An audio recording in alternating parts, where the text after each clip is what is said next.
सब अच्छे होंगे, मस्त होंगे। तो आज मैं आपको डीएसएसबी टीजीटी इंग्लिश का 30 अगस्त का थर्ड शिफ्ट का पेपर करा रहा हूँ। तो आइए चलो करते। पहला क्वेश्चन देखो, पहला क्वेश्चन क्या बोल रहा है कि एक व्यापारी 62% लाभ पर अनाज बेचने का दावा करता है। मतलब एक व्यापारी है जो कि दावा करता है कि 62% लाभ पर अनाज बेच रहा है, तो लेकिन बेईमानी से वह 13% कम वजन वाले बाट का उपयोग करता है। लेकिन वो बेईमानी करके वो जो बाट यूज करता है वो 13% कम वजन वाला बाट यूज करता है। तो व्यापारी द्वारा अर्जित कुल लाभ प्रतिशत ज्ञात कीजिए। तो हमें क्या निकालना है, व्यापारी द्वारा जो अर्जित लाभ हुआ है वो कितना हुआ है, व्यापारी को जो लाभ हुआ है वो लाभ कितना मिला है। तो मैंने इसमें क्या बताया था, एक जगह तो लिखेंगे आप ओरिजिनल प्राइस, जो उसका ओरिजिनल प्राइस होगा।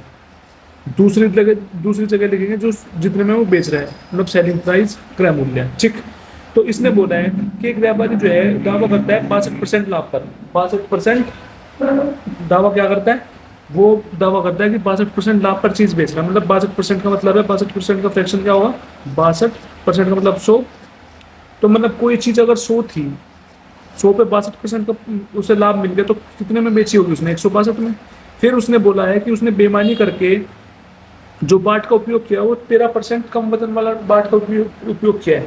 मतलब वो जो चीज बेच रहा है वो बेच तो पूरी 100 रहा है, मतलब सेलिंग प्राइस तो पूरा 100 होगा, पर एक्चुअल में वो कर क्या रहा है, जो ओरिजिनल प्राइस है, वो जो ओरिजिनल चीज है वो क्या है, वो 13% कम करके चीज को दे रहा है। तो 100 का 13% 13, तो कितने की चीज होगी वो 87।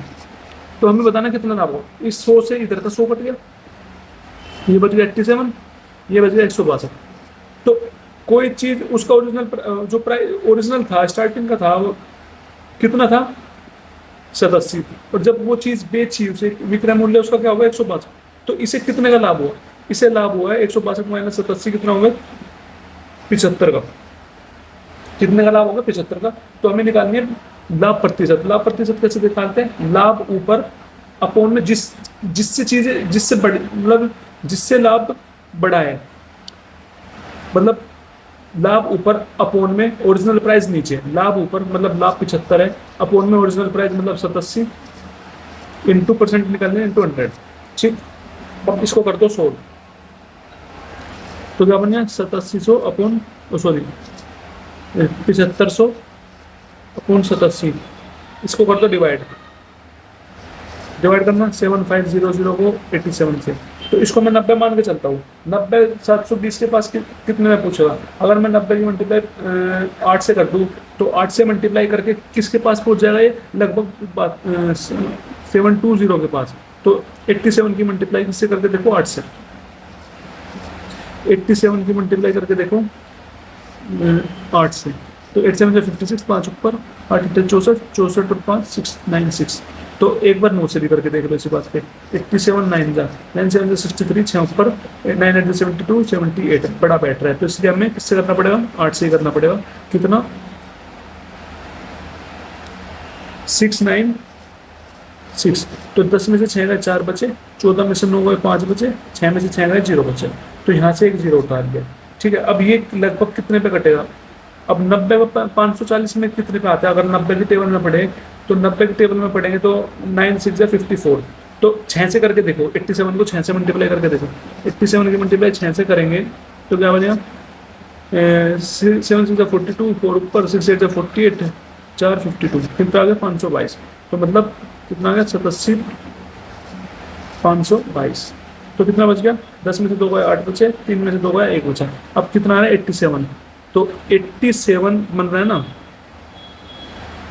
कितना बन रहा है 87, कितना बन रहा है 87। तो अब 0 बढ़ा दिया, 0 बढ़ा के लग गया पॉइंट। ठीक। 0 लगा के मिल गया हमें पॉइंट। तो 180 कितने पे आएगा, ये आ जाएगा दूसरे पे। कितना, ये आ जाएगा 187 2 से कितना बन जाएगा, 7 में 14 हाथ लगाएगा, 8 में 16 17 174। तो 87.2 आ गया। तो कितना आ गया 87.2। तो 87.2 किसके नजदीक है, इसने कहा है क्वेश्चन में ये उत्तर को निकटतम पूर्ण संख्या के लिखना, मतलब जो उसके पास में हो। 87 के पास में कौन है, 87 के पास में 86 है। तो 86 हमारा आंसर हो जाएगा। ठीक है। सेकंड क्वेश्चन देखो, सेकंड क्वेश्चन क्या बोला है, एक माली ने अपने आयताकार बगीचे की लंबाई में 25% की वृद्धि करके, मतलब एक माली है जिसने अपने आयताकार बगीचा है उसका, अपने आयताकार बगीचे में 25% की वृद्धि कर दी और चौड़ाई में 10% की कमी करके, और चौड़ाई में 10% की कमी करती, तो बगीचे का क्षेत्रफल में वृद्धि करती गई, तो उसका जो बगीचा है उसमें वृद्धि करती गई, तो नए बगीचे का क्षेत्रफल में प्रतिशत वृद्धि ज्ञात कीजिए। मतलब क्वेश्चन में बोल रहा है एक माली है जिसने अपने आयतकार बगीचा है उसके पास, उसने लंबाई 25% बढ़ा दी और चौड़ाई जो है 10% कम कर दी, तो उसका जो बगीचे का क्षेत्रफल है वो बढ़ गया। तो अब ये बताना जो नया क्षेत्रफल बना है बगीचे का वो कितने प्रतिशत बढ़ा है। अब देखो किसी भी बगीचे का अगर हमें क्षेत्रफल निकालना होता है तो उसका फॉर्मूला क्या होता है, क्षेत्रफल निकालने का फॉर्मूला क्या होता है किसी भी बगीचे का, वो होता है लंबाई गुणा चौड़ाई। ठीक है, तो एक तरफ हम लिख लेंगे लंबाई और फिर चौड़ाई, तो दोनों को गुणा कर देंगे, उससे हमारे क्षेत्रफल आ जाएगा। तो पहले क्या बोल रहा है कि जो उसकी लंबाई है 25% वृद्धि करके, मतलब 25% बढ़ रही है। 25% का फ्रैक्शन क्या होता है, 25% का फ्रैक्शन होता है 1/4। अगर याद नहीं है तो 25% हटा के नीचे 100, 25 चौका 100, 1/4। मतलब जो उसकी लंबाई है वो 1/4 है, मतलब 4 से कितनी होगी, 5 होगी। फिर उसने बताया कि 10% की कमी होगी, कितने की, 10% की कमी होगी किसमें, चौड़ाई में। तो चौड़ाई में जब 10% की कमी होगी तो 10% का फ्रैक्शन क्या होता है, 1/10। ठीक, 1/10 या तो याद होगा, नहीं है तो 10% हटा के नीचे 100, 1 0 से 1 0 कटे 1/10। तो जो उसकी चौड़ाई है वो 10 से कितनी होगी, 10 से होगी 9। ठीक, अगर लंबाई चौड़ाई से गुणा करते हैं वो हमारा क्षेत्रफल आ जाएगा, 10 × 4 40, 9 × 5 45। तो मतलब जो उसका क्षेत्रफल है वो क्षेत्रफल 40 से कितना हो गया, 45। नया वाला क्षेत्रफल 45 आ गया, पहले 40 था। तो पूछ रहा है जो क्षेत्रफल उसका बढ़ा है वो कितने प्रतिशत बढ़ा है। तो 40 क्षेत्रफल था, 40 से 45 हो गया, तो कितना बढ़ा है, 5 बढ़ा है। तो 5 जो बढ़ा है वो किस पे बढ़ा है, 40 से बढ़ा है। 5 जो बढ़ा है किससे बढ़ा है, 40 से। तो अपोन में आ जाएगा 40 और प्रतिशत निकालने × 100। अब 20 काट दो 20 से, 20 दूनी 40 और 20 पंजे 100। कितना बन गया हमारे पास, हमारे पास बन जाएगा ये कितना, हमारे पास बन जाएगा 5 पंजे 25, 25/2। अब इसको कर दो डिवाइड करना इसको, 25 को 2 से, 2 एकम 2 कट गया, 5 उतार लो, 2 दूनी 4, 1 0 बढ़ा दे तो पॉइंट लगे, 2 पंजे 10। तो 12.5%, कौन सा 12.5%, option first is correct answer. ठीक है,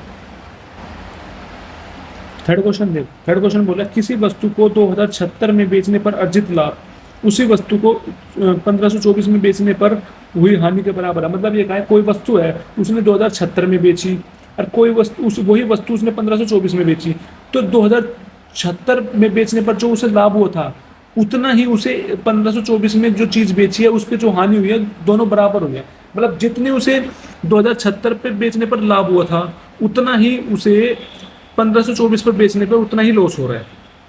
ठीक है, तो 25% लाभ अर्जित करने के लिए उस वस्तु को कितने मूल्य में बेचा जाना चाहिए। तो अगर उसे 25% लाभ कमाना है तो उस वस्तु को कितने में बेची जानी चाहिए। अब देख, मतलब एक तरफ तो लिख दिया हमने कॉस्ट प्राइस, क्रय मूल्य सीपी, तो इसने बोला पहले सीपी लिख के इधर क्योंकि इसमें हमें 2 विक्रय मूल्य दे रखे हैं, 2 चीज दे रखी है, 2 एसपी दे रखे हैं, तो यहाँ पे लिख लेंगे SP1, यहाँ पे लिख लेंगे SP2। तो पहले क्या बोला इसने, किसी वस्तु को 2076 में बेचने पर उसे अर्जित लाभ, तो कितने में बेची, 2076 में, तो उसे जो लाभ हुआ मतलब +1 का लाभ हुआ है। और 1524 में इधर लिख दिया 1524 और बेचने पर हुई हानि बराबर है, तो कितने की हानि हुई, 1 की हानि हो गई क्योंकि बराबर बता रखा है इसने। फिर इसने बोला है ये हो गया, फिर ये बताना है कि 25% लाभ अर्जित करने, अगर 25% लाभ अर्जित करने के लिए उस वस्तु को कितने मूल्य पर बेचना है। अगर उसे 25% का लाभ हुआ है तो उस वस्तु को कितने में बेचना चाहिए। अब ये चीज पता लग गया, यहाँ पे -1 है, ये +1 है, तो हमें यहाँ से सीपी निकालना पड़ेगा कॉस्ट प्राइस। तो कॉस्ट प्राइस कैसे निकालेंगे, कॉस्ट प्राइस कैसे, एक तो तरीका ये कॉस्ट प्राइस निकालने का कि इस वाले को इसमें से माइनस कर दो, मतलब 2000 में से 1524 को माइनस कर दो, तो 2076 में से माइनस कर दिया 1524, क्या बना, 6 में से 4 गए 2 बचे, 7 में से 2 गए 5 बचे, 10 में से 5 गए 5 बचे, कितना बचे 552।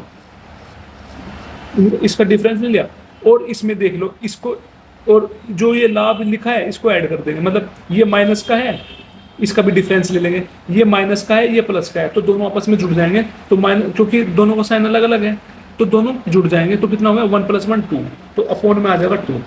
तो कितना आ गया एक की वैल्यू,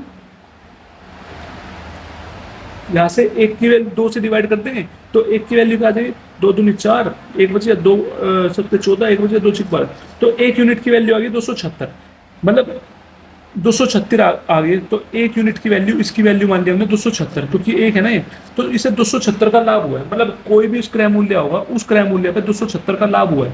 तो वो चीज बेच रहा है कितने में, 2076 में, 2076 में बेच रहा है। अगर उसे 276 का लाभ हुआ है तो अगर 276 माइनस कर दे तो हमें क्रय मूल्य मिल जाएगा। तो 2076 में से अगर 276 माइनस कर देंगे तो हमें क्रय मूल्य मिल जाएगा। तो माइनस कर दो 2076 को, 2076 में से 276 माइनस किया कितना बना, 6 में से 6 0 0 8 1800। तो इसका जो सीपी है क्रय मूल्य कितना बन गया, 1800। ठीक है, तो क्रय मूल्य निकालने का एक तरीका हो रहा है, साथ साथ वो भी देख लो। वो क्या है वो देख लो आप, कि जैसे जैसे इस क्वेश्चन में 2 दे रखे, एक एसपी ये दे रखा है, एक एसपी ये दे रखा है। सीधा क्या करना है, दोनों को जोड़ दो, दोनों को जोड़ के 2 से डिवाइड कर दो, वो सीधा एसपी आ जाएगा, बात ही खत्म। दोनों को जोड़ के 2 से डिवाइड कर दो, सीधा हमारा सीपी आ जाएगा। कितना, मतलब 276 प्लस 1524 को ऐड कर दो और 2 से डिवाइड कर दो, सीधा हमारा क्रय मूल्य आ जाएगा। तो जोड़ना है 276 को 1524 से, तो 6 4 10, हाथ से लगाए 7 2 9 10, हाथ से लगाए 6 3, कितना बन गया 3600। 3600 को 2 से डिवाइड किया, 2 एकम 2, 2 8 16 1800। तो सीपी कितना आ गया 1800, पोस्ट प्राइस कितना आ गया 1800। कितना समझ में आ गया। फिर आगे देखो, आगे बोल रहा है कि 25% लाभ अर्जित करने के लिए उस वस्तु को कितने में बेचना चाहिए, मतलब उसे 25% का लाभ हुआ है, 25% लाभ के बाद 25% का लाभ होने पर वो चीज कितने में बेचेगा। 25% लाभ की फ्रैक्शन क्या होते हैं, 25% का फ्रैक्शन होता है 1/4। अगर फ्रैक्शन याद नहीं है तो 25% हटा के नीचे 100 लग गया, तो 25 चौके 100 1/4, मतलब एक तरफ लिख दिया सीपी, एक तरफ लिख लिया एसपी। तो 25% का लाभ हुआ है, मतलब अगर कोई चीज उसने 4 में खरीदी होगी तो 1 का लाभ हुआ तो कितने में बेची होगी, 5 में। तो हमसे पूछ रहे कितने में बेची होगी वो पूछे, तो हमें 5 यूनिट की वैल्यू बतानी है। तो पोस्ट प्राइस क्रय मूल्य कितना है 4, और क्वेश्चन हमने क्या निकाला था अभी, क्रय मूल्य 180। तो 4 यूनिट किसके बराबर, 180 के, यहाँ से 1 यूनिट किसके बराबर 180/4। तो हमसे 5 यूनिट की वैल्यू पूछ रहे हैं, तो 5 यूनिट की वैल्यू कितनी हो जाएगी, 180/4 इंटू 5। ठीक, तो क्या हो जाएगा, काट दो, 4 से कट जाए, 4 चौक 16, 2 बचे, 4 पंजे 20, तो कितना बचे 45 इंटू 5। तो 45 इंटू 5 मल्टीप्लाई कर दो उसकी, 45 की 5 से, 5 पंजे 25, ऐसे लगे 2, 5 चौक 20 22, 225। तो आंसर क्या है 225। कौन सा ऑप्शन है, ऑप्शन देखो 225 क्या है उसे, 225 सुन 108, सॉरी सीपी जो है 1800 है, 180 लिख रखा है, कितना है 1800 है। तो सीपी 1800, तो 4 यूनिट की वैल्यू होगी 1800।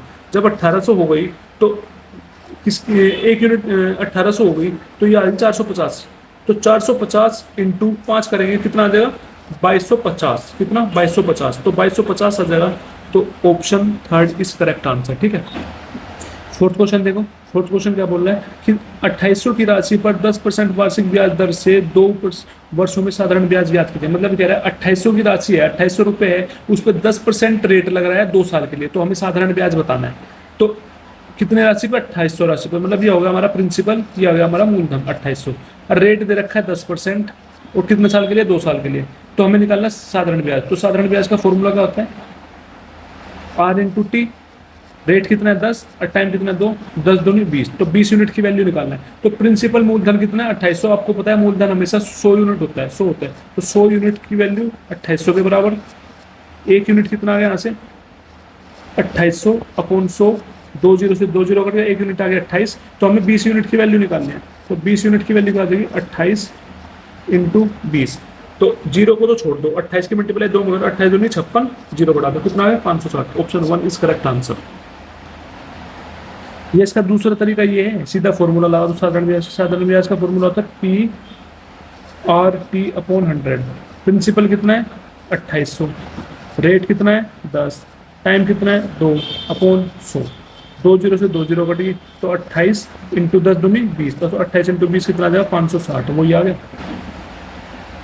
फिफ्थ क्वेश्चन देखो, फिफ्थ क्वेश्चन बोल रहा है कि पाइप ए और पाइप बी एक टैंक को क्रम से 32 घंटे और 17 घंटे में भर सकते हैं। मतलब पाइप ए है और बी है, पाइप ए किसी टंकी को 32 घंटे में भर सकता है, पाइप बी किसी टंकी को 17 घंटे में भर सकता है।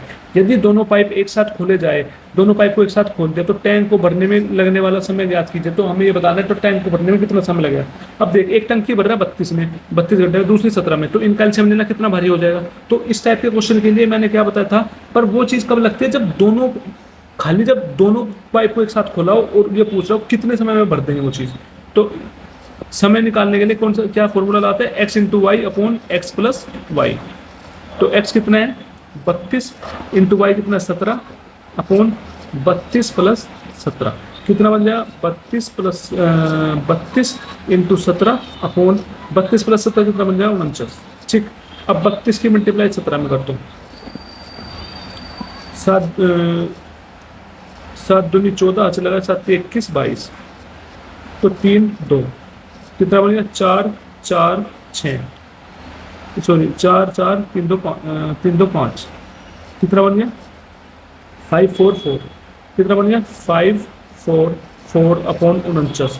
अब इसको कर दो डिवाइड, 5 4 4 को डिवाइड कर दो 49 से, तो 49 बन जा 49 कितना बच गया 5, यहाँ बच गया 59, तो 49 बन जा 49 कितना बच गया 10। तो यहाँ से क्या बन जाएगा, इसको उतार लेंगे पहले 11, फिर जो रिमाइंडर बचता है ये 11 10 अपॉन फिर ये उतार लेते हैं, कितना आ गया हमारे पास 11 सही 10 बटे 49 घंटे। तो ऑप्शन ऑप्शन ऑप्शन ऑप्शन कहीं गलती करिएगा, रुक जाओ 1 मिनट,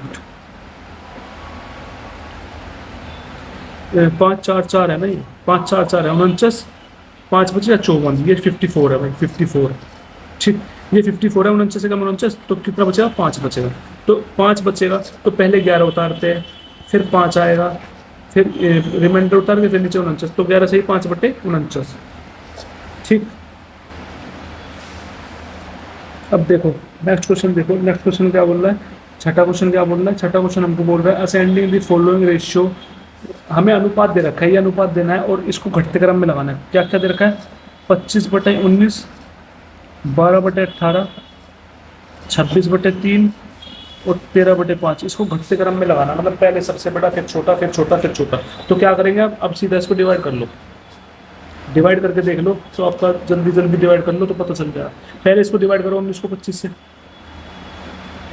25 से डिवाइड करो इसको 19 को, तो 19 से कम 19 कितना बच गया 6, तो 0 बढ़ा दी तो पॉइंट लग गया, तो 19 दिए 57, तो कितना आ गया 1.3। ज़्यादा करने की जरूरत नहीं है, सिर्फ एक के कर लो। अब 18 की 12 से कर लो, तो 12 से करेंगे 18 को, ये तो छोटा पड़ गया तो 0 बढ़ा दी तो पॉइंट लग गया, तो 18 की किससे करेंगे, 18 की मैं करके देखता हूँ 6 से, तो 6 8 जा 48, 4 ऊपर 6 कम 6 4 10, 108 बन गया, तो कितने पे 8 पे, तो कितना बन गया यहाँ से 0.8, मतलब पॉइंट की एक बात तक कर लो, ज़्यादा करने की कोई ज़रूरत नहीं है। फिर 26 की 3 से करो, 26 की करो 3 से, 3 8 24, 2 बच गया, 0 बढ़ा तो पॉइंट लग गया, तो 3 6 18, तो कितना बन गया 8.6।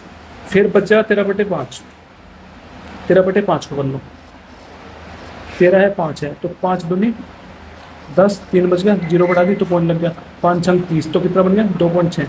अब इसको घटते क्रम में लगाना, मतलब सबसे बड़ा कौन सा है ये 26:3, फिर इससे छोटा सिर्फ एक ही ऑप्शन है, देखो 26, आगे करने की जरूरत नहीं, सीधा इस पे निशान लगा दो, आगे मैं बता देता हूँ। इसके बाद ये छोटा वाला ये है 13:5, फिर इससे छोटा ये 1.3 है, तो 25:19, फिर सबसे छोटा ये है 12:18। ठीक, तो option second is correct answer. सातवां क्वेश्चन देखो, सातवें क्वेश्चन में क्या बोल रहा है, सातवें में बोल रहा है पाइप ए है, अकेला पाइप ए जो है खाली टंकी को 20 घंटे में भर सकता है, और पाइप बी जो है अकेला उसी टंकी को 37 घंटे में भर सकता है। तो दोनों को एक साथ खोल दिया जाए, अगर दोनों को एक साथ खोल दिया तो हमें बताना टंकी का आधा हिस्सा भरने में कितना समय लगेगा। तो टंकी का आधा हिस्सा भरने में कितना समय लगेगा हमें ये बताना है। अब एक चीज़ देखो, एक 20 घंटे में भर रहा है, दूसरा भर रहा है 37 घंटे में, तो इससे पता लग रहा है इसका एलसीएम लेना भारी पड़ जाएगा। तो मैंने क्या बताया था, जब भी इस टाइप का हो तो कैसे निकालते हैं हम, a plus b x into y upon x plus y. ठीक, तो 20 पहला 20 दूसरा 37 है, इंटू 37 कर देंगे, ये बन जाएगा हमारा टोटल वर्क। पर हमसे पूछा गया टंकी का आधा हिस्सा भरना है, मतलब आधा भरना है, तो ये तो हो गया टोटल वर्क। अगर हम 2 से डिवाइड कर देंगे तो आधा वर्क हो जाएगा। ठीक, अपोन में x प्लस वाई, मतलब 20 प्लस 37। तो कितना बन जाएगा 20 इंटू 37 अपोन ये 2 है नीचे आ जाएगा, तो 2 इंटू 20 प्लस 37 कितना बन जाएगा 57। तो 20 से कट गया 2 10 जा, तो कितना बन गया 370 अपोन 57। ठीक, अब इसको कर दो डिवाइड, इसको कर दो डिवाइड, 370 को 57 से करो डिवाइड। तो मैं मान के चलूँ इसे 60 है, 370 के पास कैसे आया जब 6 से मल्टीप्लाई करते हैं, तो इसको 6 से मल्टीप्लाई करके देखो, 57 को 6 से, 7 6 42, 4 ऊपर 6 30 34। 57 को 7 से भी करके देख लो एक बार, क्योंकि ज़्यादा अंतर लग रहा है हमको। 7 7 49, 4 ऊपर 5 35, 4 ये तो बड़ा बैठ रहा है। तो 57 6 जा कितना बन गया, 57 6 जा बन गया 342, 342। 10 में से 2 गए 8 बचे, 6 में से 4 गए 2 बचे। ठीक, और आगे 3 से 3 कट ही जाएगा 0। तो अब सबसे पहले 6 को लिखेंगे हम, 6 के बाद जो बचता है वो लिखते हैं 28 अपोन ये लिखते हैं 57। 6 सही 28 बटे 57, कौन से ऑप्शन में, थर्ड ऑप्शन में, तो option third is correct answer. 8वां क्वेश्चन देखो, 8वां क्वेश्चन क्या बोल रहा है, एक परीक्षा में 80 पूर्णांकों में से बी को 52 अंक मिले। मतलब एक परीक्षा में 80 अंक की परीक्षा थी, उसमें से बी को तो 52 अंक मिले, जबकि ए को 80 अंक प्राप्त हुए। तो ए को मिले 80 अंक, तो ए के अंकों का लगभग कितना प्रतिशत बी के अंकों के बराबर है। तो ये पूछ रहा है जो ए के अंकों का लगभग कितना प्रतिशत, मतलब ए के अंकों का लगभग कितना प्रतिशत जो है बी के अंकों के बराबर है। अब चीजों को समझो, ये लाइन समझो, क्या बताया मैंने, कितना प्रतिशत जिसके साथ आ जाए वो नीचे आएगा, कितना प्रतिशत मतलब ए के अंकों का लगभग कितना प्रतिशत, तो कितना प्रतिशत ए के अंकों का, क्योंकि कितना किसके साथ है, ए के साथ है, तो ए वाला आएगा नीचे, तो बी के अंकों के बराबर है, तो बी वाला आएगा ऊपर, प्रतिशत निकालने इंटू 100। तो अब देख बी के अंक कितने हैं, बी को मिले थे 52 अंक, तो 52 लिख दिया ऊपर, अपोन में ए के अंक आएंगे, ए के अंक कितने हैं, ए को मिले थे 80 अंक, तो अपोन 80 इंटू 100।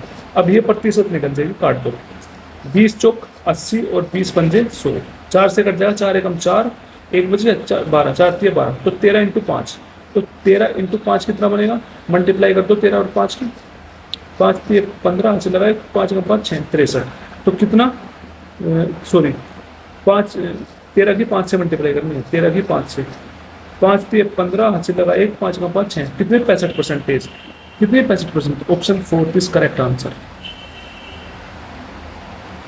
अब 9वां क्वेश्चन देखो, 9वां क्वेश्चन क्या बोलता है, राकेश अपनी आय का 60% खर्च करता है। मतलब राकेश जो है अपनी आय का कितना खर्चा करता है, 60%।